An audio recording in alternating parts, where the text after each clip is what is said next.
বুড়ি হয়ে গেছে, তাও আর মানে চতুর সাইডে যে কায়দায় লেজ লাগায় দেখা মনে হচ্ছে এটা 16 বছরের কচি, কিন্তু ওই বুড়ি 55-60 পার হয়ে গেছে। কথা কন নাকি আপনারা? চুলত মেহেদি টিয়ে দিয়ে রিক্সা দিয়ে ভেজে যাচ্ছে, মনে হচ্ছে সাক্ষাৎ পূর্ণিমা হেঁটে যাচ্ছে, কিন্তু আসলে কি পূর্ণিমা হয়? এরকম মহিলা আছে না? না, বুড়ি হসে তাও চরিত্র ঠিক হয়নি, বুড়ি হসে তাও নিজেকে পর্দায় ঢুকাতে চায় না, এরকম মডার্ন ডিজিটাল বুড়ি আছে না? না, বুড়ি হসে বুড়ি। গরিবকে আল্লাহ স্পেশাল 2টা নিয়ামত দিয়েছে, একটা হলো ঘুম আর একটা খাওয়া রুচি। সারাদিন রিক্সা ভ্যান চালায়, মাঠে ময়দানে কাজ করে, রাতের বেলা আলু ভর্তা ভাজি দিয়ে ডাল দিয়ে ভাত খায়, বউ কোলত নিয়ে ঘুম পারে।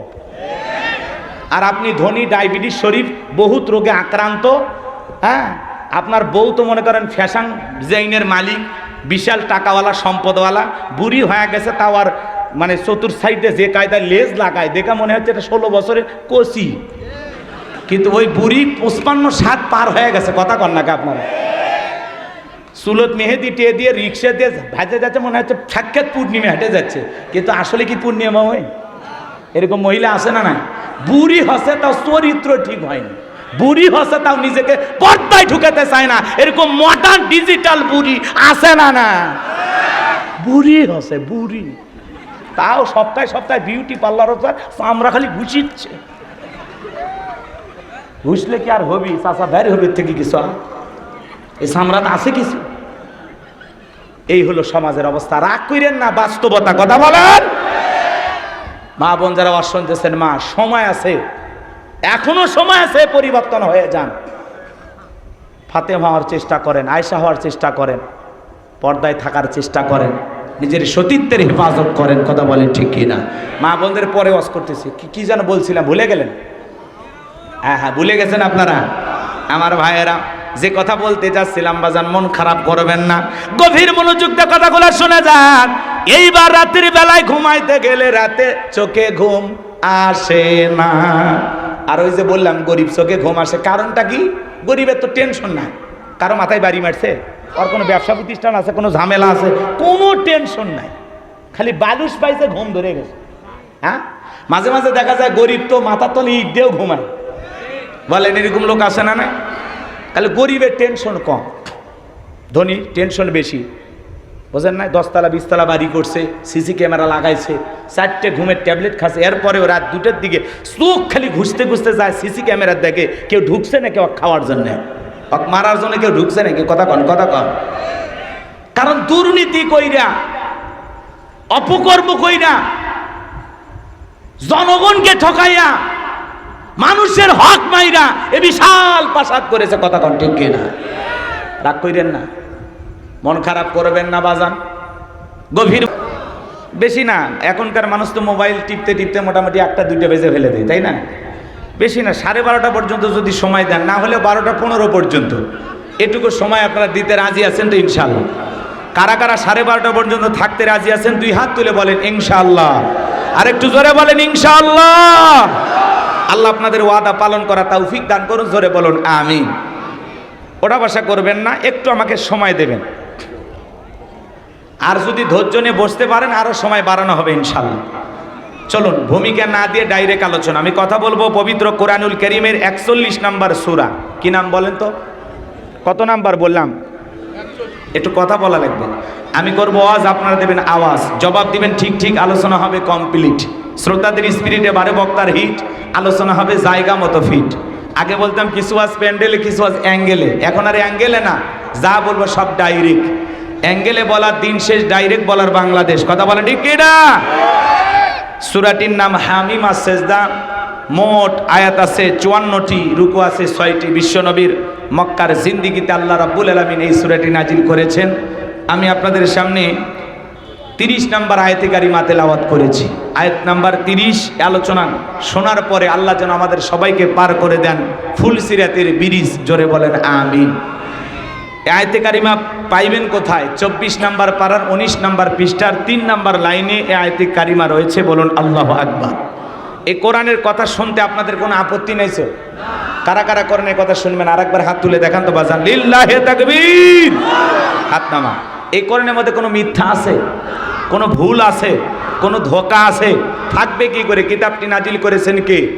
সে আল্লাহ রাব্বুল আলামিন বলেন যালিকাল কিতাবু লা রাইবা ফী। আল্লাহ রাব্বুল আলামিন বলেন এটি এমন একটি কিতাব যেই কিতাবের মধ্যে কোনো সন্দেহ নাই, কোনো সংশয় নাই, কোনো মিথ্যা নাই, কোনো ধোঁকা নাই। There is no doubt. বলুন আল্লাহু আকবার। হুদাল্লিল মুত্তাকিন, মুত্তাকি বান্দাদের জন্য গাইডলাইন হিসাবে, পথ প্রদর্শক হিসাবে আসমান থেকে কিতাবটি নাজিল করেছেন কে? সেই কিতাবের আলোচনা শুনলে লাভ না লস? লাভটা কি আমার আল্লাহ জানায় দিলেন, ওয়া ইযা কুরিয়াল কুরআনু ফাসতামিউ লাহু ওয়া আনসিতু লাআল্লাকুম তুরহামুন। সূরা আরাফ আয়াত নাম্বার 204। আমার আল্লাহ রাব্বুল আলামিন জানিয়ে দিলেন তোমাদের সামনে যখন কোরআন পাঠ করা হয়, কোরআনের আলোচনা করা হয়, চুপ করে কান লাগিয়ে মনোযোগ সহকারে কোরআনের কথাগুলো শ্রবণ করো। যারা চুপচাপ কোরআনুল কারীমের কথাগুলো শ্রবণ করবে, আমার আল্লাহ রাব্বুল আলামিন আসমান থেকে তাদের উপরে আল্লাহর রহমত বৃষ্টির মতো নাজিল করবেন। বলুন সুবহানাল্লাহ। তাহলে বলেন তো বাজান, কোরআনের কথাগুলো শুনলে লাভ না ক্ষতি? ওয়াযাক্কির ফাইন্নায যিকরা তানফাউল মুমিনিন। সূরা জারিয়ার 55 নম্বর আয়াত আল্লাহ তাআলা জানিয়ে দিলেন যারা আমার মুমিন বান্দা তাদের সামনে যখন কোরআন দেওয়াজ করা হবে, কোরআন থেকে উপদেশ দেওয়া হবে, এই কথাগুলো শোনার পরে আমার মুমিন বান্দাদের উপকারে আসবে। বলুন সুবহানাল্লাহ। তাহলে কোরআনের কথাগুলো শুনবো আমরা মনোযোগ দিয়ে। এই যে ভাই, এই যে চাচা, ওটা ভাষা করা যাবে না তো? খুব লাগছে? ঠিক আছে, এমনিতেই সংখ্যা কম, যদি ওটা ভাষা করেন আমার একটু কষ্ট হবে। একটু বিনয়ের সহিত অনুরোধের ভাষায় বলবো 12:30 পর্যন্ত থাকবেন, তারপরে যদি ভালো না লাগে উঠে যাবে। আর যদি এলোমেলো করেন তাহলে বলেন। আমাদের মোটামুটি কালেকশন যেহেতু হয়ে গেছে, তাহলে দোয়া করে দে আপনারা সকাল সকালে বাড়িতে যান, আমিও যাই। কথাকে বুঝাইতে পারলাম? একটু সময় দেয়া লাগবে, আমি কথা বলবো, আল্লাহর কোরআন থেকে কথা বলবো ইনশাআল্লাহ। জবান ছেড়ে সবাই একটু মহাব্বতে আমার সঙ্গে তেলাওয়াত করুন। আউযু বিল্লাহি মিনাশ শাইতানির রাজীম। বিসমিল্লাহির রাহমানির রহিম। বিতাড়িত মোর্দার শয়তানের কাছ থেকে আল্লাহ পাকের কাছে আশ্রয় প্রার্থনা চাচ্ছি। পরম করুণা সিদ্ধালু আল্লাহ তাআলার নামে শুরু করছি। ইন্নাল্লাযীনা ক্বালু রাব্বুনাল্লাহু সুম্মা ইসতাকামু تتنزل عليهم الملائكة ألا تخافوا ولا تحزنوا وأبشروا بالجنة التي كنتم توعدون।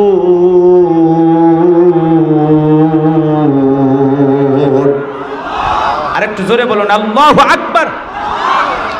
যে কোনো আয়াত বা সূরার তাফসীর করতে হলে কোন প্রেক্ষাপটে, কোন সময় আল্লাহ তাআলা সেই সূরাটি বা আয়াতটি নাজিল করেছেন, সে নাজিলের প্রেক্ষাপট জানার দরকার আছে না নাই?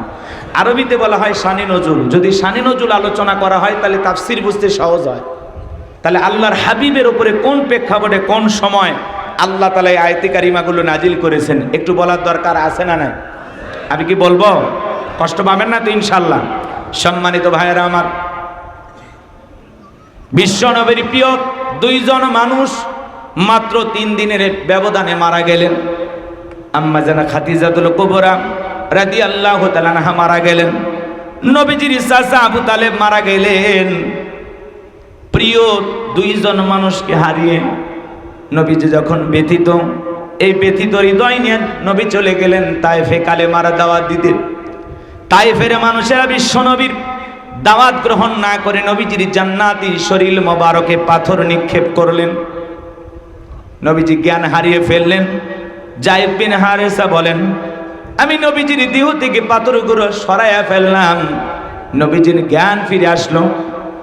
নবীজিকে বলে, যায়েদ আমি একটু নামাজ আদায় করব, ব্যবস্থা করে দাও। হযরতে যায়েদ ডেকে বলেন, নবীজির পা মোবারক থেকে যখন আমি জুতা খুলতে গেলাম, আমি তাকায় দেখি নবীজির জুতার ভিতরে রক্তগুলো জমাট বেঁধে আছে। আমি অনেক কষ্টে নবীজির পা থেকে জুতা খুললাম। নবীজি নামাজ আদায় করলেন, আসমান থেকে জিবরাইল এসে বলে, নবী, যেই তায়েফের মানুষেরা আপনার শরীরে পাথর নিক্ষেপ করেছে, একবার শুধু অর্ডার দেন গো নবী, ওই তায়েফের মানুষকে পাহাড় চাপা দিয়ে পৃথিবীর জমিন থেকে বিদায় করে দেব। আমার নবী ডেকে বলে, জিবরাইল, তায়েফের মানুষেরা আমাকে না চিনে পাথর মেরেছে, আজকে যদি তাদেরকে পাহাড় চাপা দিয়ে বিদায় করে দাও, আমি নবী কার কাছে কালেমার দাওয়াত দেব? আমি তায়েফের মানুষদেরকে মাফ করে দিয়েছি, তুমি আমার আল্লাহর কাছে জানায়া দাও, আমার আল্লাহ যেন তায়েফের মানুষদেরকে মাফ করে দেয়। নবীর দয়া কত, মায়া কত, কেমন দয়ার নবী পাইছি, কেমন মায়ের নবী পাইছি। এই জন্য আল্লাহ বলেন, ওয়ামা আরসালনাকা ইল্লা রাহমাতাল লিল আলামিন, সমগ্র জাতির জন্য, মানব দানব জিন ইনসান সকলের জন্য আল্লাহ তাআলা তার হাবিবকে রহমত স্বরূপ প্রেরণ করেছেন। বলুন সুবহানাল্লাহ। নবীজি ব্যথিত হৃদয় নিয়ে, রক্তাক্ত শরীর নিয়ে চলে আসলেন মক্কায়। লম্বা কিছু ঘটনা আছে, আগেই বললাম বাজান, যদি বিস্তারিত বলতে যাই অনেক সময় লেগে যাবে। এত সময় আপনাদের হাতেও নাই, আমার হাতেও নাই, আমি যে কথা না বললেই নয়। নবীজি মক্কায় ফিরে আসার পরে একদিন নয়, 2 দিন নয়, 19টা দিন অতিবাহিত হয়ে যায়। আসমান থেকে জিবরাইল আসে না, নতুন কোন আয়াতে কারিমা নাজিল হয় না, নতুন কোন সূরা নাজিল হয় না। কাফেররা সমালোচনা করে ডেকে বলে, ও নবীর সাহাবীরা, কি ব্যাপার, তোমাদের নবী তো নতুন কোন আয়াত পাঠ করে শোনায় না, নতুন কোন সূরা তিলাওয়াত করে শোনায় না, নাকি তার উপরে যে জিন ভর করেছিল সেই জিনটা বিদায় নিয়েছে? জোরে কন্না উযবিল্লাহ। আবার কেউ কেউ সমালোচনা করে ডেকে বলেন, ও নবীর সাহাবীরা, তোমাদের নবী তো নতুন কোন আয়াত বা সূরা পাঠ করে শোনায় না, নাকি তার আল্লাহ তাকে ভুলে গেছেন? জোরে কন্না উযবিল্লাহ। এইভাবে কাফেররা চতুর্মুখে সমালোচনা শুরু করে দিলেন। সাহাবায়ে কেরাম মনে মনে কষ্ট পান, কিন্তু বিশ্ব নবীর কাছে গিয়ে কেউ বলার সাহস পান না। তখন আল্লাহ রাব্বুল আলামিন 19 দিন পরে জিবরাইলের মাধ্যমে এই পাওয়ারফুল আয়াতি কারিমাগুলো নাজিল করলেন। বলুন আল্লাহু আকবার। আমার আল্লাহ রাব্বুল আলামিন বলেন, ইন্নাল্লাযীনা ক্বালু রাব্বুনাল্লাহ, ইন্নাল্লাযীনা ক্বালু রাব্বুনাল্লাহ, নিশ্চয় যারা বলে আমাদের রব আল্লাহ, আমাদের রব কে? সুম্মাস্তাকামু, এই কথার উপরে যারা ইস্তেকামাত থাকে, অবিচল অটল থাকে, তাতানাজ্জালু আলাইহিমুল মালাইকা, আসমান থেকে তাদের উপরে ফেরেশতা নাজিল হয়। ফেরেশতা নাজিল হয় 3 সময়। জোরে বলেন, কয় সময়? ফেরেশতা নাজিল হয়ে আপনাকে কি বলবে জানেন? আল্লাহ তাআলা সেই কথা জানিয়ে দিলেন। ফেরেশতা এসে বলবে, আল্লাহ তাখাফু, ভয় পেও না, ওয়ালা তাহজানু, চিন্তা করো না, ওয়া আবশিরু বিল জান্নাতিল্লাতী কুনতুম তুআদুন, যেই জান্নাতের প্রতিশ্রুতি, যে জান্নাতের ওয়াদা তোমাদেরকে দেওয়া হয়েছে, সেই জান্নাত পেয়ে তোমরা আনন্দিত হও, সেই জান্নাত তোমরা গ্রহণ করো। বলুন আল্লাহু আকবার। এটা হলো আয়াতের সরল অনুবাদ। কষ্ট হচ্ছে আপনাদের? এইবার চলেন আমরা বিস্তারিত আলোচনায় যাই। কষ্ট হবে? একটু সহযোগিতা করবেন। আল্লাহ তাআলা কি বলেন? ইন্নাল্লাযীনা ক্বালু রাব্বুনাল্লাহ, নিশ্চয়ই যারা বলে আমাদের রব আল্লাহ। আমাদের রব কে? আমরা রবের গোলাম। এই কথার উপরে যারা সুম্মাস্তাকামু, ইস্তেকামাত থাকবে, অবিচল অটল থাকবে। আপনাদের এলাকায় গাছ আছে, গাছ আছে না? এই যে গাছের নিচে তো বসে আছেন, অনেক সময় দেখবেন বাজান গো আমার, রাস্তার ধার দিয়ে গাছ লাগানো থাকে, বাগানে গাছ লাগানো থাকে। যখন ঝড় তুফান আসে, আইলা, নার্গিস, হুদুদ, শনি, মির্জাও, মিথিলি, নানান ধরনের ঘূর্ণিঝড় যখন আসে, দেখবেন গাছগুলো ভেঙে তছনছ হয়ে রাস্তার উপরে পড়ে থাকে, ডালপালাগুলো ভেঙে যায়, গাছের গোড়া উল্টো দিকে হয়ে কি বলেন পড়ে থাকে। এরকম অবস্থা থাকে কিনা? এরপরেও দেখবেন কিছু গাছ মজবুতভাবে শিকড় নিয়ে দাঁড়িয়ে থাকে। এর নাম হলো ইস্তেকামাত থাকা। কথাকে বুঝাইতে পারলাম? রাগ করতেছেন আপনারা? সুম্মাস্তাকাম মানে ইস্তেকামাত থাকা। দৃঢ় থাকা, মজবুত থাকা।